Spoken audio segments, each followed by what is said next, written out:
Tov, Be'ezrat Hashem na'aseh v'natzliach. Dear Rabotai, so tonight, we had to say it in the morning, but better late than never. In English, one second. So tonight, we encounter this special holiday. It's called Pesach Sheni, first of all. The second Pesach. And another thing, people say it's actually a bewilderment of some sort, which means it's a confusion, that today is the passing away from this world and entering the world of the reality, Gan Eden, Olam Haba, of Ribbi Meir Balanes. But that's not true, because we have no proof of when he passed away. Rabbi Shimon Bar Yochai also, it's not a proof that it's a Hilula, it's a wedding. We are celebrating in the Lag LaOmer, in the Lag LaOmer on the 33rd, 34th, we celebrate not the passing away of the Rashbi HaKadosh, of Rabbi Shimon Bar Yochai, but rather the finishing of the Zohar HaKadosh. It's Idra Rabbah, Idra Zuta. We said it on Shabbat, and therefore we will have Motzei Shabbat, this Motzei Shabbat. Look at the calendar in the WhatsApp group, and also Sunday, perhaps we'll have something as well for the other ages. But long story short, dear friends, tonight is Pesach Sheni, and also a celebration for Ribbi Meir Balanes also. If it is already counted as a passing away, this date, the 14th of Iyar, obviously thousands of years ago, it was encountered that this day would be selected for Ribbi Meir Balanes. We will say right now shortly. So Pesach Sheni, small history behind this date is that in the time of Moshe Rabbeinu Aaron HaKohen, the Dor De'ah, the generation of the desert, the generation of knowledge, which was when Moshe Rabbeinu was alive, Aaron HaKohen, Miriam and Neviah, all that special people, all of them had to do Korban Pesach. And there is an opinion that they had to go to Yerushalayim Ir HaKodesh on the wings of eagles, the literal meaning, and we said it one of the Shabbatot here, that in Parashat Bo, that's the way that it is explained, that Hashem took them, went to Yerushalayim, even though they were still slaves, and then they came back and they ate Korban Pesach back in the Egyptian apartments or property, real estate, whatever it was that the Jewish slaves had over there. So, and if they were spiritually impure, so they were not able to bring a Korban. And in the fact we read this Shabbat and this whole Parashat Sefer Vayikra, the book of Leviticus of the Torah, says you're not allowed to bring a Korban if you are impure, spiritually not holy.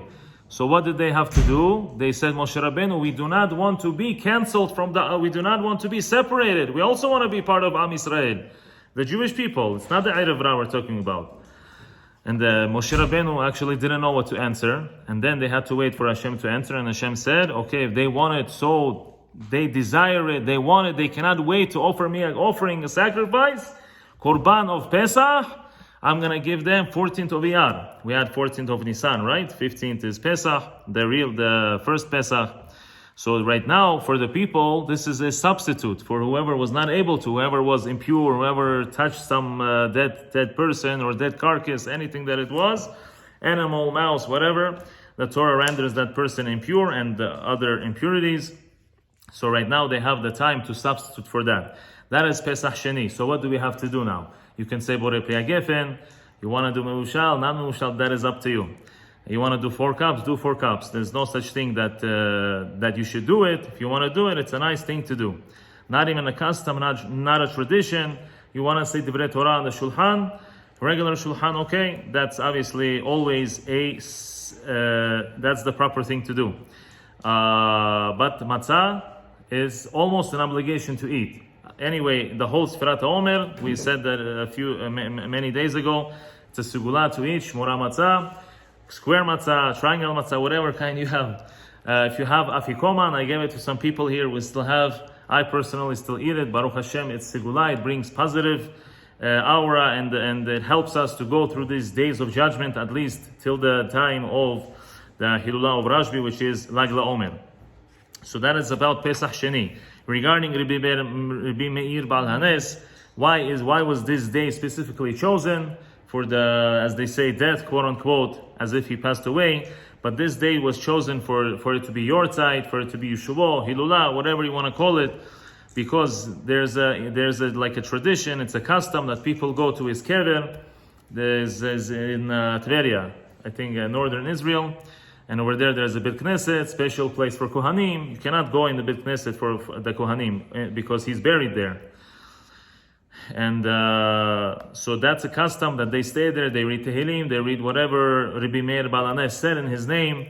There's a custom that he said 300 midrashim, and all of them are very, very deep about the fox, how the fox likes to trick people, how it likes to go, zigzag, even worse than a snake. So all of these different special teachings that people go deep down in the teachings of what he said.